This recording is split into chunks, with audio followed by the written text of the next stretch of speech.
Hello hello, bienvenue dans ce petit aperçu vidéo qui présente l'interface web de la solution Microsoft Dynamics 365 Business Central. Pour ceux qui ne connaissent pas l'outil, Business Central est la solution ERP phare de Microsoft.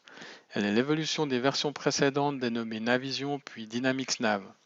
Elle permet de gérer tout ou partie de tout type d'organisation qui vont de 5 à 500 users sur des domaines tels que finance, comptabilité, vente et services, gestion de la chaîne logistique, gestion de la fabrication, gestion de projet et bien sûr tout cela est chapeauté par des outils d'analyse et de reporting.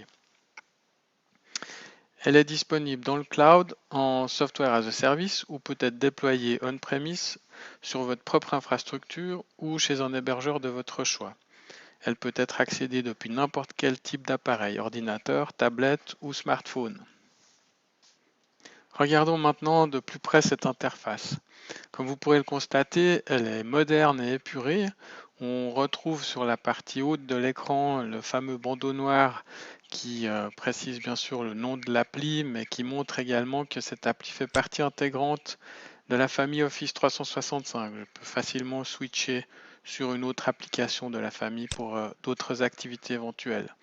Sur cette barre, je vais également retrouver par exemple une zone de recherche fonctionnelle. Par exemple, je cherche à accéder aux informations liées au plan comptable. Et là, le système va me présenter toutes les fonctions relatives au plan comptable. Ça peut être des listes, ça peut être des états imprimés, etc. Je vais également pouvoir accéder à mes notifications, à mes paramètres pour par exemple changer la société sur laquelle je suis positionné ou changer la langue de l'interface. Le système est en multilangue, multisociété, multimonnaie et multi-utilisateur. J'aurai à disposition une aide en ligne et bien sûr mes informations de connexion.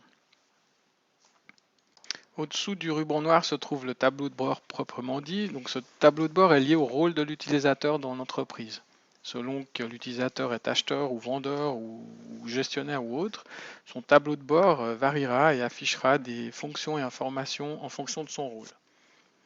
Dans l'exemple ici, on est sur un tableau de bord de type vendeur qui affiche donc des informations essentiellement liées à la vente. Maintenant, pour illustrer ce que je viens de dire, si je passe sur un tableau de bord de type gestionnaire, donc j'aurai à peu près la même structure, mais avec des informations plus enrichies. J'aurai notamment, par exemple, accès au module finance pour accéder à la comptabilité ou à d'autres fonctions qui sont liées, encore une fois, à mon rôle. Comment est structuré ce tableau de bord? Donc, trois zones principales. Une zone menu et action, ici, avec les menus principaux, la société sur laquelle je suis connecté. Possibilité d'aller se balader dans les différents modules de l'application. Les principales listes que j'utilise, la liste des clients, des fournisseurs. Une partie action qui me permet de déclencher tout de suite une tâche comme créer un devis, créer une commande, imprimer un rapport, envoyer un rapport vers Excel. Une zone activité qui permet d'afficher des indicateurs clés avec notion de couleur qui permettent de relever éventuellement un niveau d'importance. Mes principaux documents en cours, donc les ventes, les achats.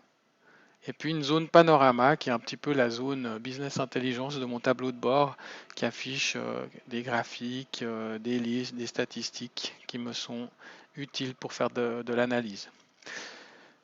La grande force et la grande puissance de ces tableaux de bord, c'est la possibilité d'accéder à l'information depuis à peu près n'importe quelle donnée qui est affichée sur ce tableau de bord. Ça peut être directement depuis le slider, où je peux aller voir le détail.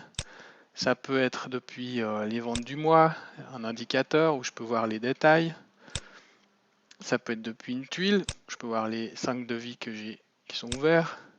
Ça peut être aussi bien sûr directement depuis un des graphiques qui est affiché dans la zone panorama. Ici, j'ai les 5 premiers clients par valeur. Si je clique sur tous les autres clients, le système m'affiche la liste des clients qui correspondent au jeu de données que j'ai sélectionné. Donc là, on est dans un mode liste avec des colonnes. Tous ces éléments sont paramétrables. On peut rajouter des nouvelles colonnes, modifier, supprimer des colonnes qui nous intéressent pas. On peut faire de la recherche, on peut faire du filtre, Par exemple, ici, je veux tous les clients qui sont attachés au magasin bleu, donc je vais pouvoir filtrer sur cette valeur, exporter très simplement tout ça vers Excel. Notez au passage que le format qui est généré est directement le format tableau d'Excel qui me permet après de continuer le traitement directement depuis Excel. Je vais pouvoir ouvrir la fiche du client en mode fiche pour afficher tout le détail de ces informations, pouvoir afficher plus ou moins d'informations. De nouveau, je vais pouvoir personnaliser ma fiche en fonction de mes besoins, donc ajouter des champs, enlever des champs. Sur les fiches, sur la partie droite, on va toujours retrouver des informations statistiques et historiques, avec par exemple les tuiles de nouveau qui présentent des piles de documents, hein, par exemple les factures ventes enregistrées. Là, si je clique dessus, je vois mes 2 factures ventes enregistrées. J'aurai des données statistiques financières, par exemple le solde ouvert du client. De nouveau, si je clique dessus, possibilité de voir le détail de ces postes ouverts. S'il y a une facture qui m'intéresse, je vais pouvoir remonter directement sur cette facture. Voilà le document avec l'entête, les lignes et les articles, le total. Depuis là, je peux continuer mon exploration avec la fonction naviguer qui me permet par exemple d'afficher les écritures comptables qui ont été générées lors de la validation du document. Voilà les comptes et les montants débités crédités. Et encore, on continue. Possibilité d'aller voir par exemple les axes analytiques qui ont été imputés lors de cette transaction. Donc là, ça a été imputé sur le département vente et la région Europe du Nord. Voilà pour cet aperçu. Donc ce qu'il faut retenir au niveau des principaux avantages, donc par rapport à l'interface déjà, on est sur un tableau de bord qui est lié au rôle de l'utilisateur, qui ne va présenter uniquement des fonctions et des informations qui sont propres à son rôle, dans une interface épurée et personnalisable, intégrée avec Office 365, ce qui va nous permettre de minimiser les temps et coûts de formation. Et puis au niveau de la navigation, vous avez pu le constater, hein, la fluidité, la puissance de ces fameux drill down qui nous permettent de partir de l'information la plus synthétique et de remonter sur l'information la plus détaillée afin de faciliter la recherche et l'accès à l'information.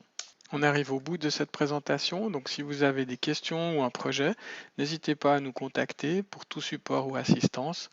Je vous remercie de votre attention et vous dis à bientôt sur nos petites vidéos découvertes.